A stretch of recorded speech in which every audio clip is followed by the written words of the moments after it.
ख़वातीन और हज़रात, आज 8 अक्टूबर है। स्वीडन के दारुल हुकूमत स्टॉकहोम से आरिफ रसाना की जानब से सलाम कबूल कीजिए। आज मेरा इरादा था कि नॉर्वे, स्वीडन और डेनमार्क के जो अपडेट्स हैं उन पे मुश्तमिल नॉर्डिक न्यूज़ राउंड अप आपकी खिदमत में पेश किया जाए, क्योंकि बहुत सी अहम खबरें थी जिनमें नॉर्वे में जो टेररिज्म के हवाले से हुकूमत का जो स्केल था उन्होंने उसमें इजाफा किया है। जो 1 से 5 तक स्केल है, अब वो 4 पे ले गए हैं। लेकिन यहाँ स्वीडन से ही चंद अहम खबरें थी, तो इसलिए आज के व्लॉग में स्वीडन की जो 3 अहम खबरें हैं। पहली ये कि स्वीडन में जो इंटरनेशनल स्टूडेंट्स आ रहे हैं इंटरनेशनल मास्टर्स करने के लिए, उनके लिए जॉब्स के जो मौके और किस तरह से वो यहाँ पे जॉब हासिल कर सकते हैं, इस हवाले से बात करेंगे।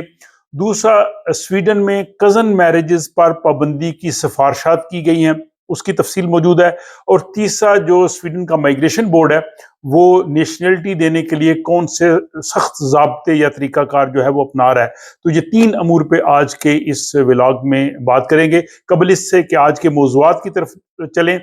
एक मरतबा फिर आपको याद दहानी कि अगर आपने अभी तक इस चैनल को सब्सक्राइब नहीं किया तो प्लीज़ ज़रूर कीजिए और बेल आइकन को भी प्रेस कर दीजिए, ताकि आइंदा आने वाले अपडेट्स जो हैं वो फौरी तौर पर आप तक पहुँच सकें। तो सबसे पहले हम चलते हैं जनाब, स्वीडन में इंटरनेशनल स्टूडेंट्स आते हैं और अभी जो नए तालीमी साल का आगाज हो चुका है, तो यहाँ पे जो हुकूमत है उसका ये कहना है, ये रेडियो रिपोर्ट में ये कहा गया है कि हुकूमत चाहती है कि जो इंटरनेशनल टैलेंट है, जिनके पास आला तालीम है, हुनर है, वो स्वीडन आए और यहाँ पे वो जॉब हासिल करें और स्वीडिश मुआशरे का हिस्सा बने। इस हवाले से जो स्वीडिश एकेडमिक फोरम उसकी जो सीईओ है, उन्होंने कहा जी कि हम चाहते हैं कि जो इंटरनेशनल स्टूडेंट्स यहाँ पे आ रहे हैं उनकी हम रहनुमाई करें, उनको बताएं कि वो किस तरह से उन्होंने स्वीडिश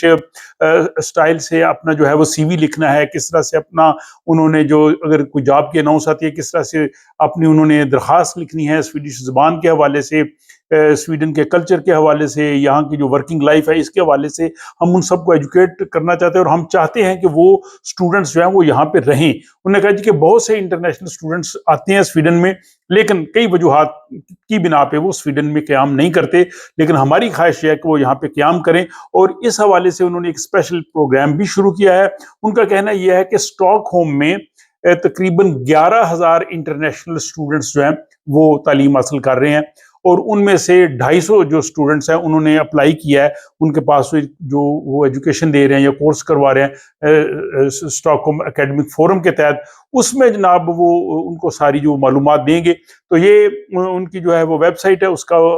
जो ईमेल है उसका मैं लिंक यहाँ पे शेयर कर रहा हूँ। जो ख्वाहिशमंद स्टूडेंट्स हों वो उनसे रब्ता कर सकते हैं और मैं समझता हूँ कि ये उनके लिए एक बेहतर मौका हो सकता है कि वो यहाँ पे आला तालीम भी हासिल करें और साथ साथ स्वीडिश मुआशरे में जो है वो मुंतगम हो सकें और यहाँ पे वो जॉब हासिल कर सकें। अब दूसरा बड़ा इंपॉर्टेंट मौजू कि स्वीडन की हुकूमत के पास ये सिफारशात आई हैं कि स्वीडन में कज़न मैरिजेस पर पाबंदी लगाई जाए।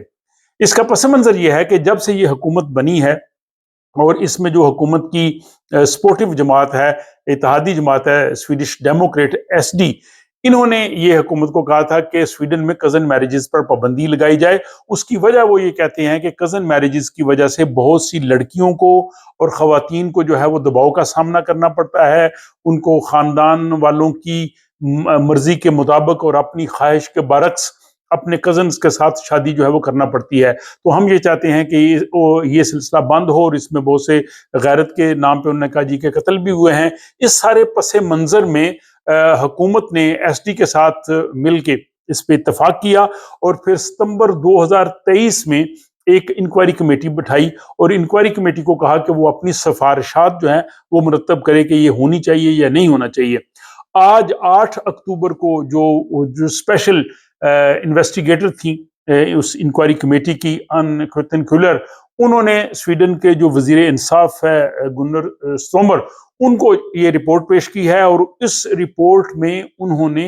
कज़न मैरिजेस पर पाबंदी की सिफारिश की है। और उन्होंने ये भी कहा है कि जो स्वीडन से बाहर कज़न मैरिजेस हों उनको भी स्वीडन में एज ए हस्बैंड वाइफ मियाँ बीवी के तौर पे रजिस्टर ना किया जाए। इसमें यह भी कहा गया है कि स्वीडन में जो पहले सुतीले बहन भाई जो है वो शादी कर सकते थे वो भी नहीं होनी चाहिए, बल्कि करीबी रिश्तेदारों में जैसे चचा भतीजे वगैरह जो यहाँ के कानून के मुताबिक पहले से था वो भी जो है वो नहीं होना चाहिए। तो हुकूमत का ये ख्याल है कि इस पाबंदी से بہت سی جو لڑکیاں جبرن شادی کرتی ہیں وہ اس چیز سے جو ہے وہ بچ سکیں گی۔ اب یہ حکومت کے پاس ابھی اس کمیٹی کی سفارشات آئی ہیں، پھر اس کے بعد اس کے مزید مراحل ہیں، جیسے میں نے ایک ولاگ میں بتایا تھا کہ سویڈن میں قانون کیسے بنتا ہے، اور پھر یہ اس کے بعد پارلیمنٹ میں جائے گی۔ اگر پارلیمنٹ کی کمیٹی انہوں نے اس چیز کو منظور کر لیا تو پھر یہ 1 جولائی 2026 سے جو ہے وہ سویڈن میں کزن میرجز پر پابندی لگ جائے گی۔ اگر پارلیمنٹ نے منظور کر لیا، حکومت نے قانون بنا لیا، تو پھر 1 جولائی 2026 سے سویڈن میں کزن میرجز پر پابندی لگ سکتی ہے۔ اور ابھی حال ہی میں موسم گرما میں ناروے نے جو ہے وہ کزن میرجز پر پابندی عائد کی ہے، اور ناروے نے جو اس کی ریزنز دی ہیں وہ سویڈن کی ریزن سے تھوڑی مختلف ہیں۔ انہوں نے کہا جی کہ کزن میرجز کی وجہ سے جو بچے پیدا ہوتے ہیں ان میں بھی کچھ جینیاتی بیماریاں ہو سکتی ہیں، صحت کے مسائل پیدا ہوتے ہیں، ان میں شرح اموات زیادہ ہے، اور اس وجہ سے ناروے نے اس موسم گرما سے کزن میرجز پر پابندی عائد جو ہے وہ کر دی ہے۔ تو یہ تھی کزن میرجز کے حوالے سے صورتحال۔ بہت سے لوگوں نے حال ہی میں سوال بھی پوچھا تھا، تو اب ان کے سوال کا جواب مل گیا کہ اگر یہ قانون بن گیا تو یہ جولائی 2026 سے جو ہے وہ نافذ العمل ہوگا۔ تیسرا آج کا موضوع یہ ہے کہ سویڈن کی جو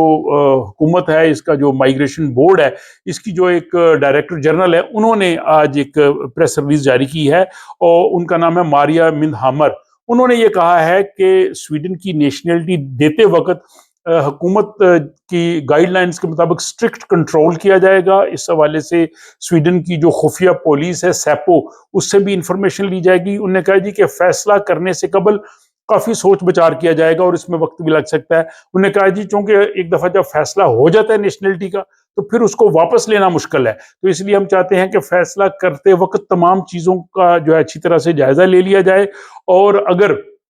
کسی قسم کی بھی اس میں پرابلم ہے، اور اسپیشلی جو اس چیز کو دیکھا جائے گا ٹیررزم کے حوالے سے، جرائم کے حوالے سے، سویڈن کی جو نیشنلٹی ہے اس کے حوالے سے، سویڈن کی سلامتی کے حوالے سے، کہ اگر کسی قسم کی بھی اس میں پرابلم آئے تو پھر اس صورت میں جو ہے وہ ان کی نیشنلٹی جو ہے وہ روکی جا سکتی ہے۔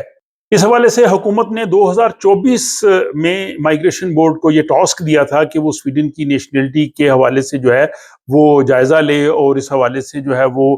طریقہ کار جو ہے وہ وضع کرے۔ اور اس میں مائیگریشن بورڈ نے یہ بھی کہا ہے کہ ان لوگوں کی جو آئیڈینٹی ہے، شناخت ہے، اس پہ بھی خصوصی توجہ دی جائے گی۔ اس حوالے سے ان کے جو فنگر پرنٹس ہیں، باقی چیزیں ہیں، ان کا بھی سب جائزہ لیا جا سکتا ہے۔ تو یہ جو قانون نیشنلٹی کے حوالے سے بن رہا ہے، یا جو اسٹرکٹ اس کی کہہ رہے ہیں کہ وہ شرائط کرنا چاہتے ہیں، یہ پہلے بھی میں نے 1-2 ولاگ میں کیا ہے۔ میرا خیال ہے کہ ہمارے جو بہت سے لوگ ہیں، ہماری کمیونٹی کے لوگ ہیں، جو ساؤتھ ایشیا سے لوگ آتے ہیں، شاید ان کو یہ اتنا زیادہ افیکٹ نہیں کرے گی۔ لیکن جو کزن میرجز والا معاملہ ہے، یہ بہت سے لوگوں کو افیکٹ کر سکتا ہے، خصوصاً جو خاندان جو ہے وہ کزن میرجز کرتے ہیں، جن کا تعلق پاکستان، بنگلہ دیش وغیرہ سے ہو سکتا ہے۔ تو میں یہاں پہ ناظرین سے یہ جاننا چاہوں گا کہ ان کی رائے میں یہ جو کزن میرجز پہ حکومت کو پابندی کی سفارشات دی گئی ہیں اور مستقبل میں یہ پابندی لگ سکتی ہے، ان کی اس حوالے سے کیا رائے ہے، وہ کیا کہیں گے کہ کیا یہ درست فیصلہ ہے یا یہ درست فیصلہ نہیں ہے۔ اپنی رائے کا اظہار کمنٹ باکس میں ضرور کیجئے، اور اس کے ساتھ ہی مجھے اجازت دیجیے۔ آپ سے ملاقات ہوتی ہے کل ایک اگلے ولاگ میں۔